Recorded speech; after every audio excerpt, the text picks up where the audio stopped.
but also it was just nice. Little towns, pretty little buildings, pitched roofs. People made an effort. It was clean. I remember going in the 1980s to a town called Delo, Mississippi, which I didn't check because Wikipedia didn't exist, but it had to have been one of the poorest per capita towns in the United States.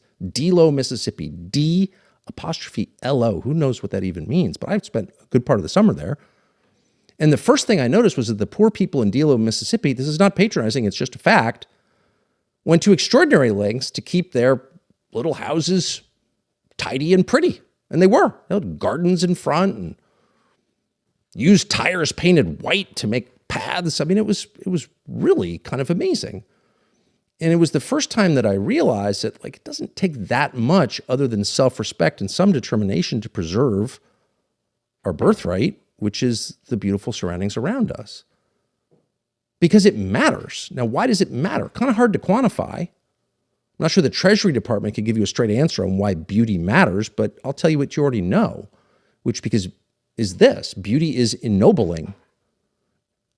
Being around beautiful things makes you better.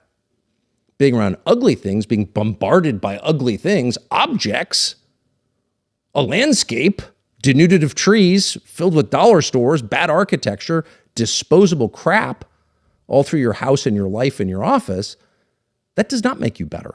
It demoralizes you. It cuts you off from what is true, because beauty is truth. And it's totally disrespectful to what we are inherited, to the things that were given to us.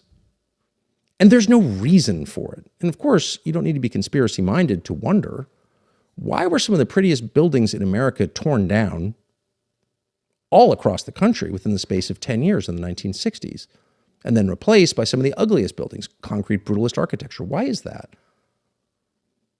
The old Penn Station, Madison Square Garden.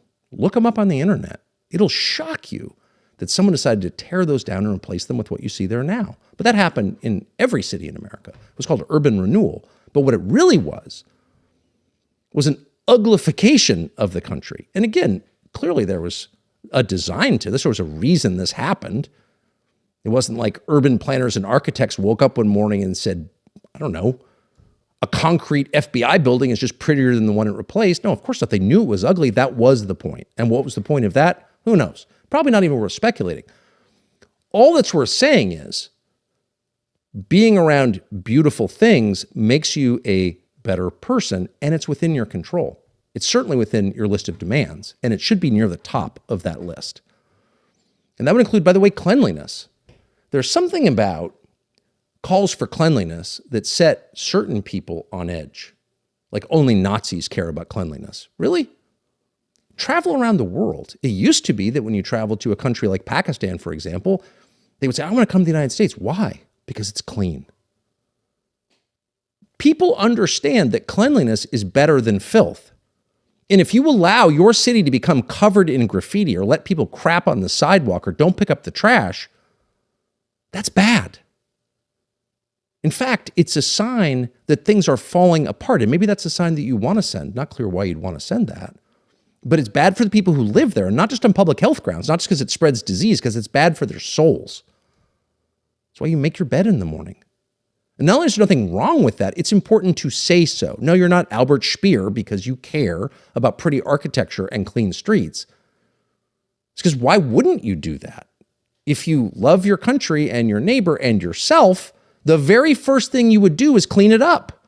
That's the very first thing you would do, by the way. And then it goes for crime, too, which is optional. We have a panopticon. We have a totally comprehensive surveillance state. There's nothing you say that is hidden. If you have a phone in the room, you can be monitored, and likely you are. There's nowhere you can go that isn't tracked. Your face is all over federal databases. Biometrics is real. If you haven't flown recently, let me reassure you, there's nothing you do that the authorities can't find out about, ever. Well, that raises the obvious question, why are there still rapes? Why are people assaulted on the street? Why is there any crime at all? I mean, as long as you're gonna live in a much more efficient East Germany, why wouldn't you get rid of crime? It's called flock safety. Flock safety. So why isn't it safe? Good question. And again, We're only speculating, but we can certainly notice. The point is, it's all optional. Not every country has filthy cities. Not every country has people living on the sidewalk or doing drugs on the playground. You don't have to live like that. You could fix that in a day. There are a lot of complicated problems. How do you make Social Security solvent? I don't know. That's a tough one. Probably could if we tried. But we can be dead certain we don't have to have a lot of rapes or murders or armed robberies or car thefts or carjackings or junkies living on the street. It's not good for the junkies. It's not good for anybody else. And you certainly don't have to have graffiti on your buildings. What? No, it's not art. It's a desecration of art. And it's on purpose. And anyone who tolerates it is part of the problem. That's a base level demand. If you went to someone's house and there was a pile of feces on the floor, you would leave. I'm not going to eat in someone's house like that. It's disgusting. But we put up with it. In fact, we browbeat anyone who complains about it as like a white supremacist. Not clear why.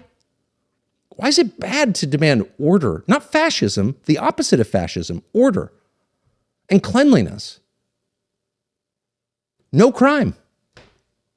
The rest of the world looks on in total confusion.